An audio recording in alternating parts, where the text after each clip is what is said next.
দেখো নিজে ঘে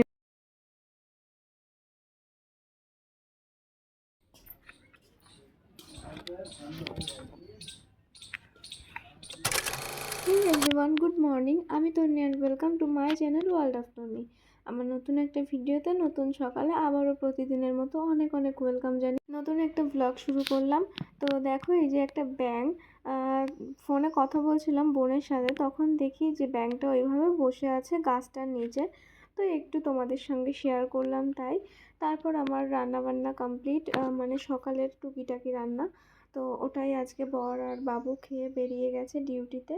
তারপর ও গেল ফ্রেশ হতে, আর আমি ভাবলাম যে বেডটা আগে পরিষ্কার করি, কেননা ও যখন ঘুম থেকে ওঠে তার অনেক আগে আমার ঘুম থেকে উঠে আমার সমস্ত কাজ বাজ কমপ্লিট হয়ে যায়, শুধু বেডটাই গোছাতে থাকে। তো তোমরা অনেকেই জানো সেই কথাটা। তো দেখো, ও ফ্রেশ হতে গেছে বললামই তো। এখন আমি বেডটা পরিষ্কার করে নেব, মানে বেডটা গুছিয়ে নেব। বালিশ কাঁথা যত যা পেরেছে সব এইখানে রেখে দিয়েছে। গামছা, তারপর হচ্ছে জল খেয়ে বোতল। রাতে যখন ও গেম খেলে, বেডটা যেহেতু মাস্টার বেড, তো অনেক বড় বেড, তো সেই কারণে ও অনেকটা জায়গা থাকে। ও জল খায়, যা খায় মানে জল, তারপর ধরো ওর গেমের যত জিনিসপত্র গেম খেলে রাত্রিবেলায় ওইভাবেই ছড়িয়ে ছিটিয়ে খাটের ওপর রেখে দেয়।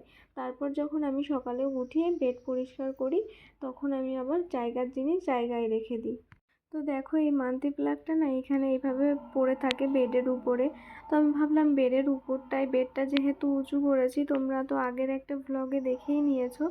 তো ওইখানটায় না, ওই যে পেরেকটা পোতা, ওইখানে আগে ঘড়ি থাকতো আমাদের। তো বেড উঁচু করার কারণে না ওইখানে ঘড়িটা রাখা যাচ্ছে না, মানে বেড উঁচু হয়ে গেছে আর ওইটুকু যে জায়গা আছে ওটার মধ্যে ঘড়ি ধরবে না।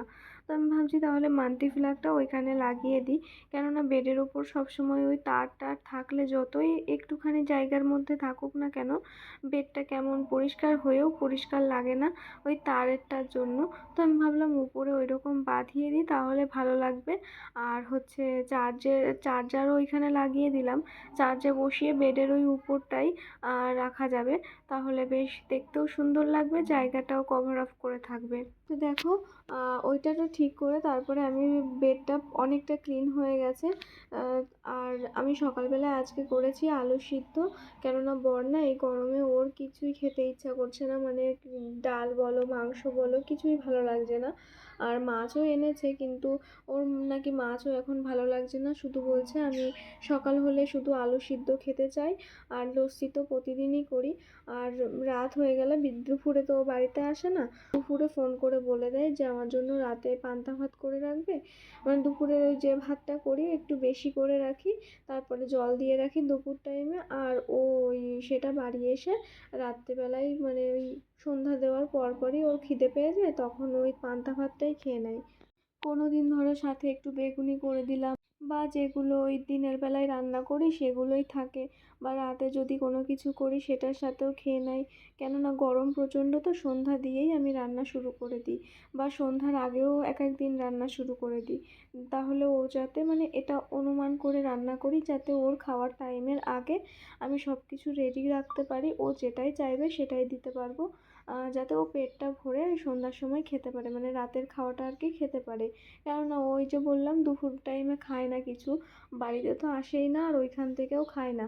কেননা ও মাঝে একটু মানে অনেক আগে প্রথম প্রথম প্যাটিস, তারপরে ফুচকা এই ধরনের জিনিস খেত, তারপরে 2বার করে ওরকম প্লেট ডাউন হয়ে যায়, অনেকটা অসুস্থ হওয়ার পর একটুখানি ঠিক হলে পেপসি খেত।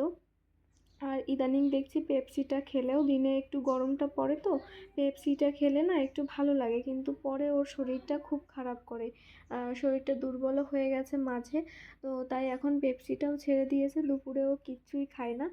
হয়তো কলা বা হচ্ছে আখের জুস এইগুলো খায় যেদিন পায় সেই দিন। ওই দোকানগুলো তো আর প্রতিদিন আসে না, মানে ঠেলাতে করে আসে। তারপর বাড়ি এসেই ওকে লস্যিটা দিয়ে দিই, আর 1 গ্লাস লস্যি বানিয়ে রাখি। আর বেল যে কদিন ছিল সেই কদিন তো বেলের জুস করে দিতাম। আর এই ধরনেরই ম্যাগি এইসব করে দিই। তো তারপরে ওই সন্ধ্যা দিয়ে তারপর তো রাত হয়ে যায়, সন্ধ্যা দেওয়ার 10-15 মিনিট পরে ওকে খেতে দিয়ে দিই, তো তখন ও খায়। তাই ওই যেহেতু এই কয়দিন পান্তা ভাত খাচ্ছে, 2-3 দিন পর পর, 2-3 দিন না, 5-6 দিন পর পর পান্তা ভাত খেলো, তাই একটু ঠিকঠাকভাবে রান্নাটা মানে ভাজা ভুজি পান্তা ভাতের সাথে তো ওইগুলো ভালো লাগে, তাই ওইগুলো করি। তরকারি দিয়ে পান্তা ভাত একদমই ভালো লাগে না, যাই বলো আর তাই বলো। বরের কাহিনী বলতে বলতে অনেকটা কাজ এগিয়ে ফেলেছি। দেখো বেডটা তো পরিষ্কার করলাম, তার মধ্যে আবার এই 2 দিন হচ্ছে ফ্রিজটার উপরে মানে আমি যা পাচ্ছি তাই রেখে দিচ্ছি তাড়াহুড়োর জন্য। ওই ওই ঘরে আর যাওয়া হচ্ছে না। চাকু আনতে আনতে মানে ছুরি আনতে আনতে এখানে 3টে ছুরি জমা হয়ে গেছে, আর রান্নাঘরে ছুরিই পাচ্ছি না। তো তাই ভাবলাম ফ্রিজের ওপরটাও এরকম নোংরা হয়ে আছে, তাহলে পরিষ্কার করে ফেলি। আর ওটা ছিল আমার নাইটি, কী বার বলবো বলো, মানে নাইটিটা হাতের কাছে পেলাম, ধুতে হবে, তাই ভাবছি ওটা দিয়েই মুছে ফেলি, বেশি তো নোংরা না। ওই জিনিসপত্র ছিল ঘিজিবিজি হয়ে, তাই মনে হচ্ছিল যে একটু বেশিই নোংরা, কিন্তু অতটাও নোংরা ছিল না। তো দেখো এই যে একটুখানি মুছে দিলাম। আর এইখানে না কলিংটা আনা হয়নি, সে কারণে আমি জল দিয়েই সব কিছু মুছে নিই, হালকা একটু ভিজিয়ে নিই, তারপরে মুছে নিই, তাহলে একটু চকচক করে। কলিংয়ের মতো অত বেশি চকচক করে না, কিন্তু নর্মাল ঠিক আছে, চলে যায় আর কি। সকালে ওই খুচরো খাচরা রান্না করেছি, মানে কি বলো তো, আলু সিদ্ধ দিয়েছি, ভাত করেছি, আর কাল রাতের একটু তরকারি ছিল, তো ওটা দিয়েই খেয়ে নিয়েছি। মানে বর তো বললো আমি আলু সিদ্ধ খাবো, তাই বাবুকেও ভাবলাম আলু সিদ্ধ দিয়ে আর ওটা দিয়েই দিয়ে দেবো। তো বাবু তো বাসি জিনিস খায় না, তো ছেলে আর বাবাতে মিলে আলু সিদ্ধ দিয়ে খেয়ে গেছে, আর আমি ওই জিনিসটা দিয়ে খেয়ে নিলাম, মানে ডাল। তো তারপরে দেখো আমি স্নান করে ফ্রেশ হয়ে পুজো দিয়ে সব কিছু করে চলে এসেছি মাছটা নেব, তাই এ বাবা মাছ কোথায় গেল।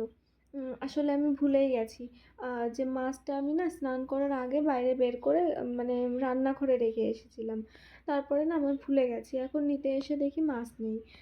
তারপর দেখো আজকে সকালে লস্যি করেছি, বরের সাথে কথা বলতে বলতে আমি ভুলেই গেছি যে ওকে লস্যিটা দিতে হবে।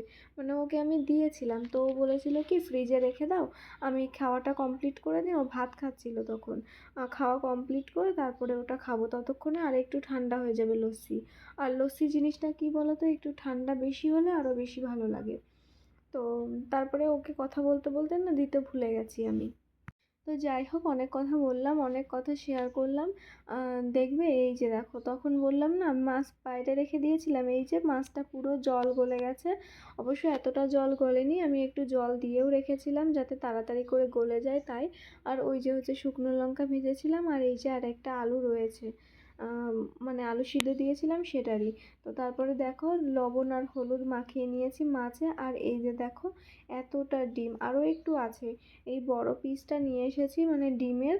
আর এই কটা মাছ রান্না করব এখন দুবেলার, এখন আর রাতের, মানে আমি এটা দুপুরবেলা রান্না করছি। তো দেখো এই যে মাছটা ফ্রাই করতে বসিয়েও দিয়েছি, আর ওই আলু দেব, আর একটা ফুলকপি, বর বলল আলু দিয়ে ফুলকপি দিয়ে রুই মাছটা আজকে রান্না করবে। কিন্তু ফ্রিজে না বড় বড় বেগুন রয়েছে, বেগুনগুলো দেখে আমার এত লোভ লাগছে কি বলবো, কিন্তু ওই যে বর বলে গেছে যে ফুলকপি দিয়ে রান্না করতে, বর বলেছে আর আমি করব না, সেটা কি কখনো হয়? পৃথিবী ধ্বংস হয়ে যাবে, তাও আমি আমার বরের কথা অবাধ্য করতে পারবো না, এটা মানে অসম্ভব। তো যাই হোক, অনেক ফান করে ফেললাম, চলো ফান করলাম যাই হোক, কিন্তু সত্যি কথা আমি কিন্তু আমার বরের সব কথা শুনি। দেখো কি প্রচণ্ড রোদ বেরিয়েছে। স্নান করার সময় এই 2-3টে বাসন ছিল, ওই যে ফ্রিজের ওপরে কিছু ছিল, তারপরে আমি আবার বর চলে যাওয়ার পর খাওয়া দাওয়া করলাম, আচারের কৌটোটাও শেষ হয়ে গেছে, মানে আচার শেষ হয়ে গেছে। তো সব কিছু মিলিয়ে 2-3টে বাসন হয়েছিল, স্নানের সময় এই 2-3টে বাসনও ধুয়ে নিলাম। তো তাই রোদে রেখেছিলাম, ধুয়ে টুয়েই আমি স্নান করলাম, তখন আর ওই বাসন ঘরে আনা হয়নি। তাই এই যে এখন নিয়ে এলাম, আর দেখো এতটা মাছ আরও রয়েছে, এই মাছটা আবার ফ্রিজে রেখে দেবো। ওই জলটা ফেলে দিলাম, যে জলটা গলেছে, তো একটু পরে ফ্রিজে রেখে আসবো।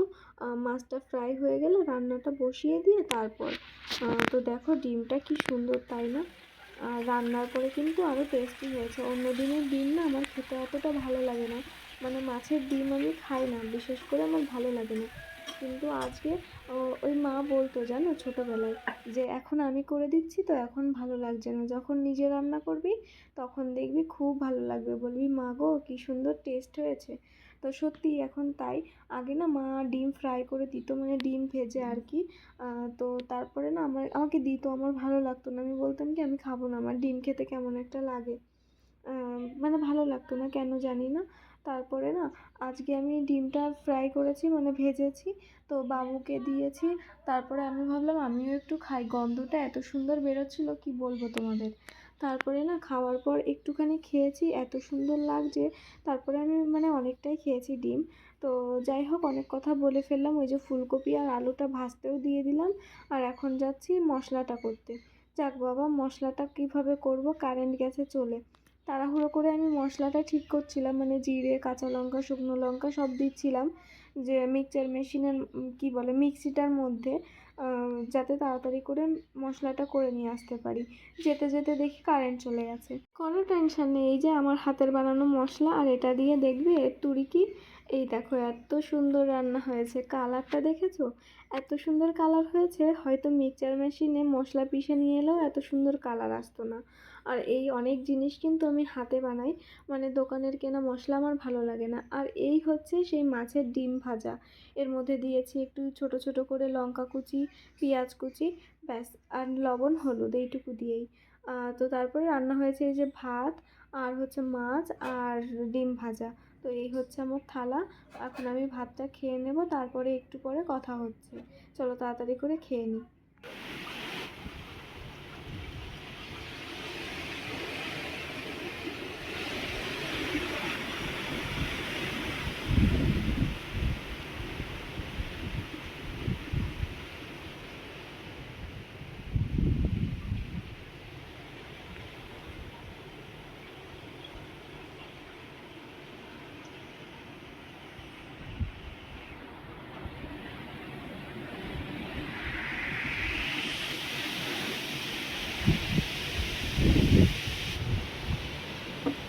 আজকে সকালবেলাটা না ফোনে কথা বলতে বলতে কাটিয়েছি।